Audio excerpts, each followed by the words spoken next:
All right, ladies and gentlemen, if you have been following the channel the last couple of weeks, this Monte Carlo has gone from dead to very much alive. We have brakes, we have an engine that starts very nicely, we've got our electric fans, our exhaust, all that stuff's going good. But then this.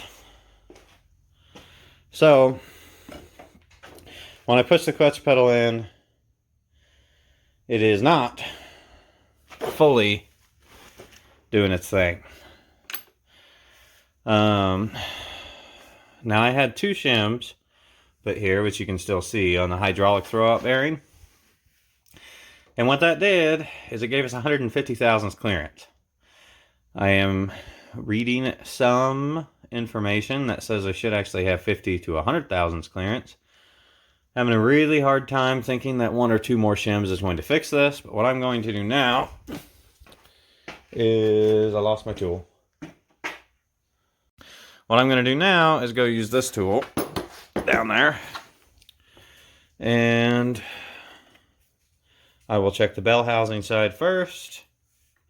Get my measurement from bell housing to the fingers, which is marked here in 100 thousandths increments.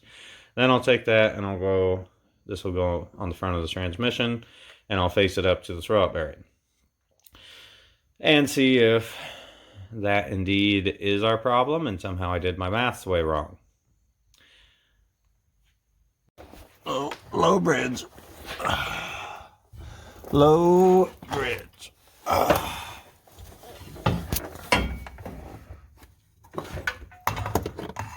So I still have my throwout bearing sitting in here.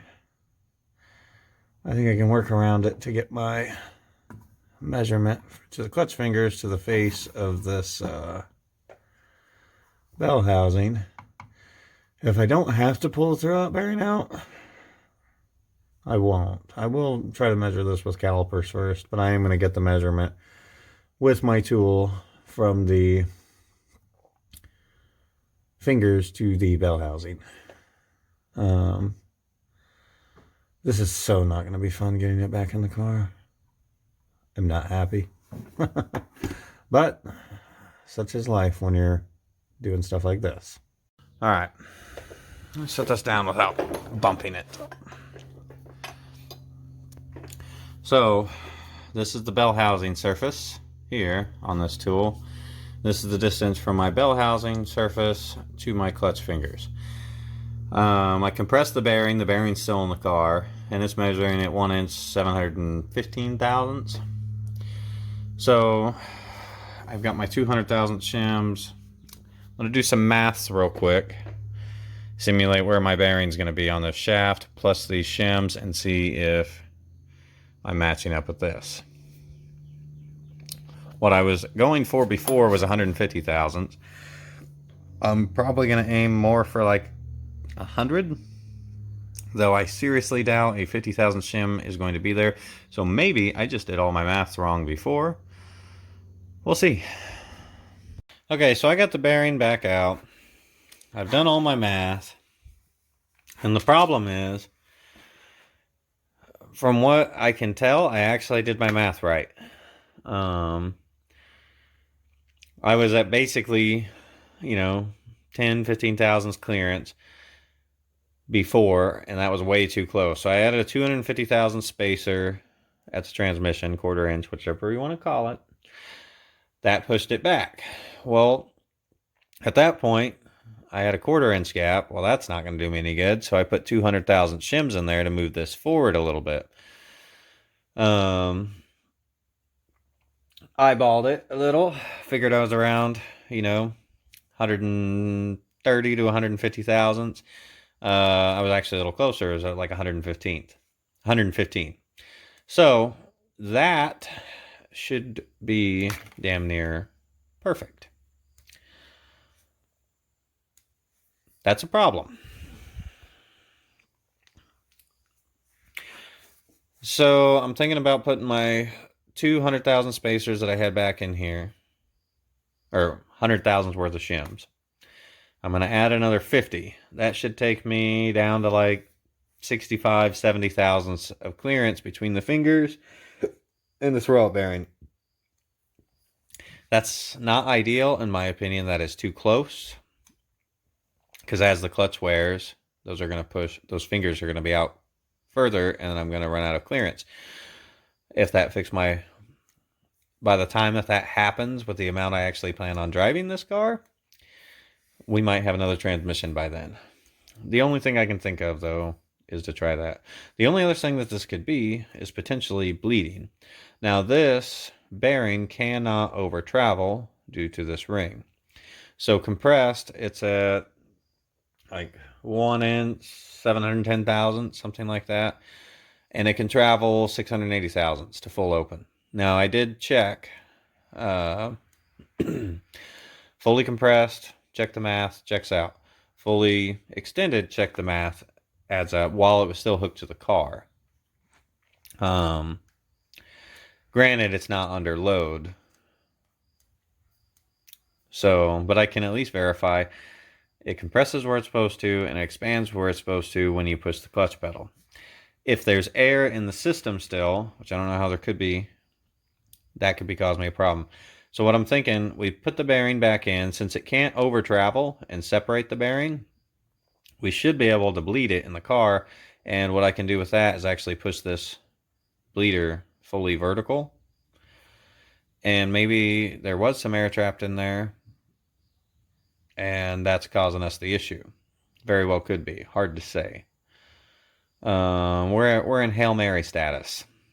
If this does not work, adding one more shim, putting this down to like 65, 70 thousandths clearance, and bleeding it prior to putting the transmission in, I got nothing. So let's try it, see what happens.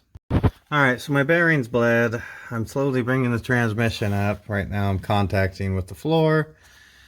So I gotta bring it forward. There's probably not gonna be a whole lot of filming during this part, due to the fact that I am by myself, and this is gonna be a real pain to get that input shaft right into the clutch.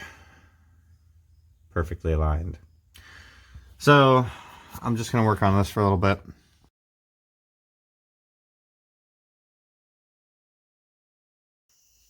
Take it away.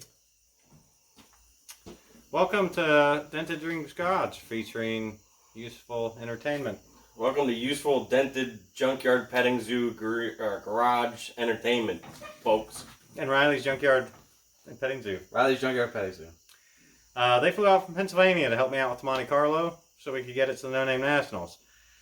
It took us about 18 minutes to drop the transmission, which was kind of cool. But after that, we found out that Mike makes mistakes. And big mistake I made here. So, normally, when you put your flywheel, your pressure plate on, or your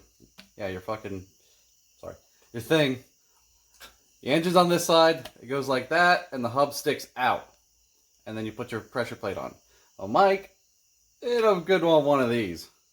So, And the part is, he knows better, so he feels bad. So this was facing the flywheel, and the bolts for the flywheel were rubbing up against the rivets here, you see. And when we put it in, when we had the clutch in, the clutch was disengaged off the pressure plate, but the bolts were still spinning the flywheel, and it would just move the car. But the good news is, it was a total, like, shot-in-the-dark accident, because he knows the way it goes on. It's just, that's why we didn't even think it was going to be on backwards. Because we have another clutch over here and a pressure plate, and Mike's like, yeah, it goes on this way, right? I'm like, yeah. So we assumed that this was on right. It's like a mystery on how it got on backwards. So the good news is, we know the problem. Bad news is, we got to get all this back together now, and it should work. And it only took about 30 minutes for them to get the transmission out of the car. So it was 18 minutes to get it out, and it was about another 15 to get the bell housing off. Because how about it? Bell housing was much worse than the transmission, drive shaft, cross member, etc. That all came out rapidly. Bell housing took longer.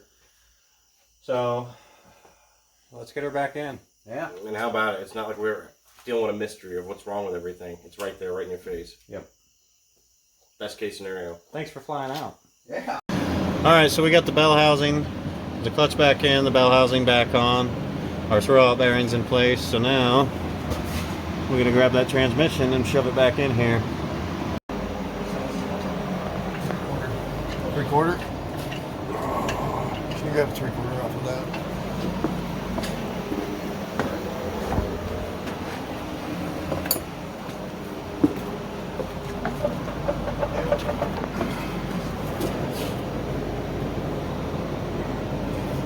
Just get it down even with the tiny sitting right now. What we'll do is we'll have him push the clutch in to release them, and then we should be able to pop them.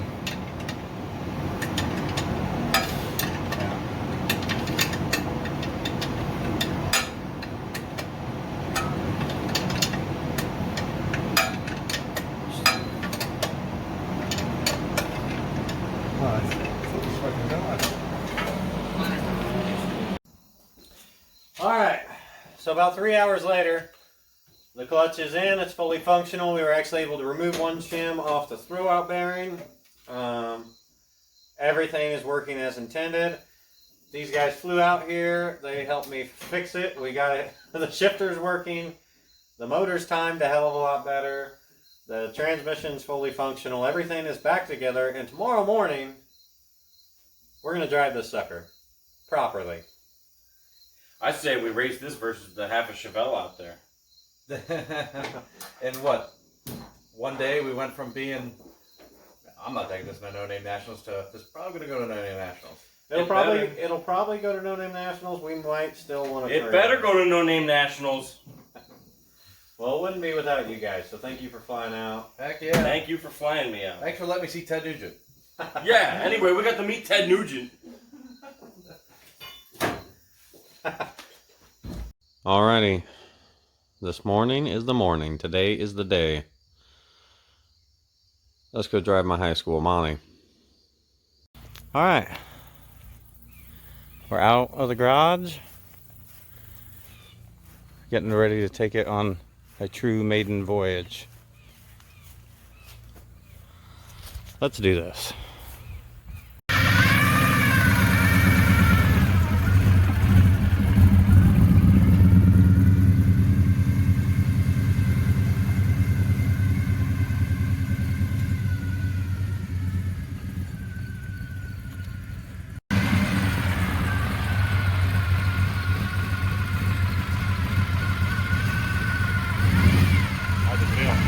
Feels like there's no fucking brakes.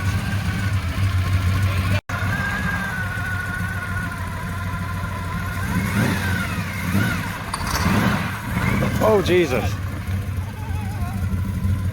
Yeah, that's a rough spot. He decided he kind of got to go through here. You putting it in the garage or not?